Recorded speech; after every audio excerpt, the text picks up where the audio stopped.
उससे लोगों को ये डर पैदा हो गया था कि मोदी अगर फिर सत्ता में आ गया, फिर 400 पार कर गया, तो ये देश को बेच देगा। विधानसभा में आप देखना, कांग्रेस में बहुत बड़ी भगदड़ मच जाएगी और कांग्रेस के कई सीनियर नेता इस कांग्रेस को छोड़ करके जाएंगे। हुड्डा ये कहता है कि हम राज्यसभा में नहीं जाएंगे। सबसे बड़ी पार्टी कांग्रेस है ना, इस बात के लिए कांग्रेस को पहल करनी चाहिए। अगर वो अपने बेटे के लिए मेरे से वोट मांग सकता है, तो क्या इस राज्यसभा के चुनाव के लिए हमारे साथ चर्चा नहीं कर सकता? अल्पमत में अगर सरकार है तो फिर राज्यसभा कैसे जीतेगी सरकार? साहब को ईडी का डर है, इसके चलते वो मदद कर रहे हैं। ईडी का डर है और किसका? सीबीआई का है, ईडी का है। गलत काम किए, अब उनमें फंसा हुआ है। केजरीवाल को उठा करके अंदर किया। हुड्डा जिस दिन इस तरह का विरोध करेगा उस दिन इसको भी ले जाए। कोई जल संकट नहीं है। जल संकट तो हरियाणा में है, जो पंजाब में इनकी सरकार है, वहाँ से हमें पानी नहीं दे रहे। आज पता लग रहा है ना एक एक बूंद पानी की क्या कीमत होती है। ये तो बीजेपी की सरकार है यहाँ। अगर इंडियन नेशनल लोकदल पार्टी की सरकार होती, मैं नहर बंद कर देता। किरण छोड़िए, कैप्टन साहब यहाँ पे आरोप लगा रहे कि उनके साथ भी भेदभाव। ये सब जाएंगे, चिंता ना कर। नमस्कार, आप देख रहे हैं दैनिक साथी हरियाणा। लोकसभा चुनाव में मिली करारी हार के बाद इंडियन नेशनल लोकदल ने विधानसभा चुनाव की तैयारियों को लेकर अपनी पूरी ताकत झोंक दी है। इसी कड़ी में पार्टी के वरिष्ठ नेता प्रत्येक जिले में जाकर पार्टी पदाधिकारियों व कार्यकर्ताओं में जोश भरने का काम कर रहे हैं।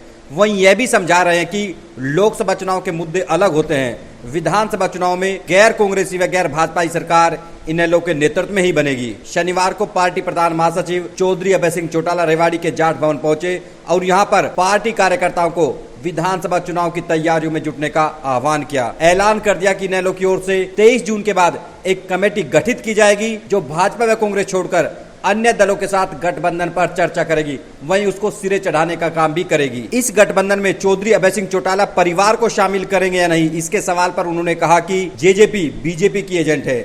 जेजेपी ने ही 2019 में बीजेपी का राज लाने का काम किया। यदि ऐसा नहीं करते तो आज इनेलो की सरकार होती। वहीं कांग्रेस नेता भूपेंद्र सिंह हुड्डा पर बीजेपी के साथ मिली भगत का आरोप लगाते हुए चौटाला ने कहा कि केजरीवाल की तरह जेल में न डाल दे, इसी डर के चलते हुड्डा बीजेपी को फायदा पहुंचाने में लगे हुए हैं। टिकट वितरण से लेकर अब राज्यसभा चुनाव नहीं लड़ने का ऐलान भी इसी का हिस्सा है।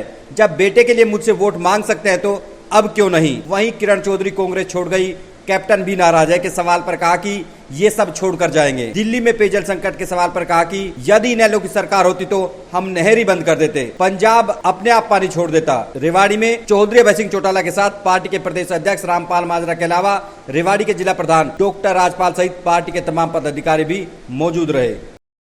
अभी विधानसभा का चुनाव आएगा।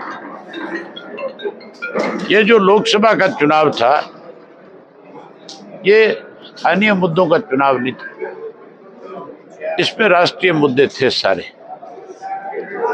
ये चुनाव तो एनडीए वर्सेस इंडिया का था और इस चुनाव में लोगों ने एक फैसला कर लिया था कि मोदी को सत्ता से पार करना। उसका सीधा सा कारण था कि मोदी जी ने पिछले 5 वर्ष में बहुत सारे ऐसे फैसले लिए थे जिससे आम आदमी दुखी और परेशान हुआ था। चाहे वो नोटबंदी का था, जीएसटी का था, चाहे आपके 3 काले कानून बनाने का था, और चाहे उन्होंने अलग अलग देश की कंपनियों को बेचने का फैसला लिया। उससे लोगों को ये डर पैदा हो गया था कि मोदी अगर फिर सत्ता में आ गया, फिर 400 पार कर गया, तो ये देश को बेच देगा। इसलिए लोगों ने इंडिया गठबंधन के पक्ष में वोट डाला। जो इंडिया गठबंधन बना था वो नेशनल सतर पे बना था, उसका स्टेट के ऊपर कोई असर नहीं है। अब स्टेट में उसके साथ जुड़े हुए लोग अलग अलग अपनी अपनी पार्टियों के चुनाव लड़ेंगे। कांग्रेसी कहते हैं हम अकेले लड़ेंगे, हम ये कहते हैं कि हमारे साथ बहुत सारे और संगठन आएंगे, बहुत सारे राजनीतिक दल भी आएंगे। इस लोकसभा के चुनाव में भी कुछ लोगों ने हमारी मदद करी थी, हमने भी उनकी करी थी। आगे चुनाव जब होगा तो उस वक्त हमें एक ऐसा संगठन बनाएंगे जिसमें बहुत सारी पार्टियां शामिल हो।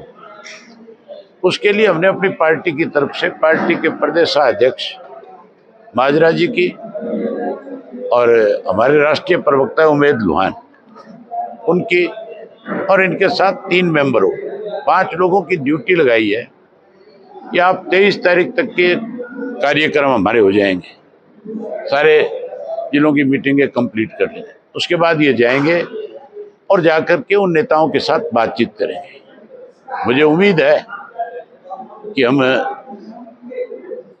बहुत अच्छे तरीके से सब साथियों को साथ लेंगे और विधानसभा के चुनाव में बड़े चौंकाने वाले नतीजे आएंगे। विधानसभा में आप देखना, कांग्रेस में बहुत बड़ी भगदड़ मच जाएगी। अगर कांग्रेस की ताकत बड़ी होती तो कोई कांग्रेस छोड़ करके नहीं जाता, कांग्रेस में लोग शामिल होते। जब किसी पार्टी का ग्राफ गिरता है तब उसके नेता उसको छोड़ छोड़ करके जाते हैं। मैं कल एक वीडियो देख रहा था भूपेंद्र सिंह हुड्डा का, जिसमें कुलदीप शर्मा का हाथ पकड़ पकड़ के मना रहा था उसको, तू भाई छोड़ के चला जाएगा, हम कड़े जावांगे, हम तेरे को जान थोड़ा ही दें, हम तेरा साथ हैं, और जबरदस्ती मतलब है उसको खड़ा कर रहा था। एक बारी आप खड़े होकर के बताओ आप साथ हो कि नहीं हो। मतलब इस तरह से उन लोगों को रोकना चाहता है जो इनको छोड़ छोड़ करके जाना चाहते हैं। देखना आप जल्दी, और कांग्रेस के कई सीनियर नेता इस कांग्रेस को छोड़ करके जाएंगे। जिस तरह से भाजपा साहब भी कह रहे थे कि तमाम अलायंस को इकट्ठा करेंगे, गैर भाजपा गैर कांग्रेस, तो कुछ दलों से बात हुई आपकी, कुछ इसी तरह से? मैंने बताया ना कि हमने अपने नेताओं की ड्यूटी लगाई है। 23 के बाद ये बातचीत करेंगे। जहाँ ये मुझे कहेंगे कि आप बात करो, मैं भी उन नेताओं से जो राष्ट्रीय स्तर के नेता हैं, जो उनकी पार्टी के वरिष्ठ लोग हैं, उनसे बात करूंगा, उनसे चर्चा करूंगा। मुझे बहुत उम्मीद है कि बहुत सारे साथी हमारे साथ खुल करके आएंगे। एक आप लगातार आरोप लगा रहे थे कि हुड्डा बीजेपी को लाभ पहुंचाने के लिए लगातार काम कर रहे हैं। अब राज्यसभा चुनाव के लिए भी उन्होंने मना कर दिया कि हम चुनाव नहीं लड़े। आप तो ये सीधा सीधा तरीका है ना। हुड्डा ये कहता है कि हम राज्यसभा में नहीं जाएंगे, और ये कहता है वो 16 MLA जो दूसरे हैं, जिनमें मैं भी हूँ, जिनमें जेजेपी भी है, जिनमें कुंडू साहब भी है, जिसके अंदर गोपाल कांडा भी है, भाई ये इकट्ठे होकर के कोई एक आदमी को लाए, हम उनका समर्थन करेंगे। सबसे बड़ी पार्टी कांग्रेस है ना, इस बात के लिए कांग्रेस को पहल करनी चाहिए, और कांग्रेस का लीडर हुड्डा बन रहा है तो उसको चर्चा करनी चाहिए कि नहीं करनी चाहिए। अगर वो अपने बेटे के लिए मेरे से वोट मांग सकता है तो क्या इस राज्यसभा के चुनाव के लिए हमारे साथ चर्चा नहीं कर सकता? सीधे तौर पे भाजपा को एक राज्यसभा की सीट जाए, इसके लिए उनकी मदद कर रहा है। एक तरफ तो राज्यसभा का चुनाव नहीं लड़ रहा है, दूसरी तरफ गवर्नर से जाकर के मिलता है कि सरकार अल्पमत में है। अल्पमत में अगर सरकार है तो फिर राज्यसभा कैसे जीतेगी सरकार? फिर तो जीत ही नहीं सकती। दूसरी तरफ उसी बीजेपी की सरकार के खिलाफ अविश्वास प्रस्ताव ला करके उसको 6-6 महीने ऑक्सीजन देने का काम करता है।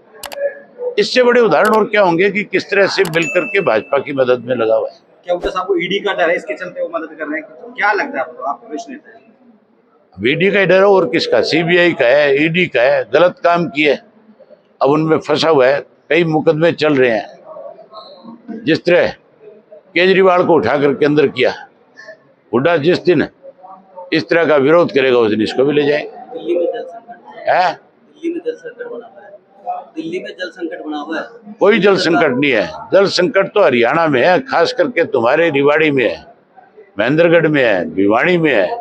हमारा जो SYL का पानी जो रोक रखा है पंजाब ने, जो आप पार्टी की सरकार दिल्ली में है, जो आज रो रही है पानी के लिए, जो पंजाब में इनकी सरकार है, वहां से हमें पानी नहीं दे रहे। आज पता लग रहा है ना एक एक बूंद पानी की क्या कीमत होती है। हमारा तो 35 लाख एकड़ फुट पानी है। ये तो बीजेपी की सरकार है यहाँ जो इनको पानी दे रही है।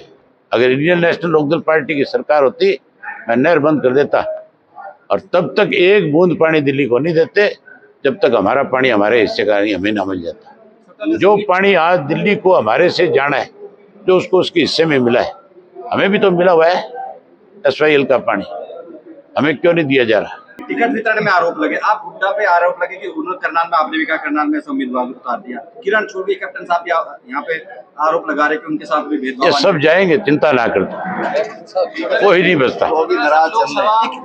में भीतरघात की दोनों जगह बात आई, कांग्रेस में भी आई, भाजपा में भी आई। तो क्या कहेंगे विधानसभा चुनाव में ऐसे जो भीतरघाती हैं उनको तरफ से क्या टिकट क्या? आप ये देखना, अभी तो बहुत बड़ी भगदड़ मची, बहुत बड़ी। दोनों पार्टियों में। ऐसे भीतरघातियों को टिकटों मिल सकती है को, सर? अरे तू वो बातों को छोड़े नहीं। एक लास्ट क्वेश्चन सर, भगदड़ की बात है। आप तमाम गठबंधन को, गैर भाजपाई को जोड़ने की बात करें, क्या परिवार को भी जोड़ने का प्रयास करेंगे कि आपकी जो कोर कमेटी जो आप बनाएंगे परिवार के साथ भी जाएंगे? अगर परिवार हमारा ठीक रहता है तो फिर 2019 में बीजेपी की सरकार ने इंडियन नेशनल लोकदल पार्टी की बनी थी। वो लोग तो एजेंट हैं बीजेपी के, तो पूर्ण रूप से भाजपा के एजेंट के रूप में काम कर रहे हैं। नहीं मनाएंगे? कैसे मनाएं, कैसे उनको आप ये बताओ ना। जिन्होंने तुम्हारा बना बनाया राज खोया, जिन्होंने भाजपा को सत्ता में लाने का काम किया, हम उस भाजपा को हटाने की बात करते हैं, वो उसको यहाँ स्थापित करना चाहते हैं। ऐसे लोगों से क्या बात हो सकती है?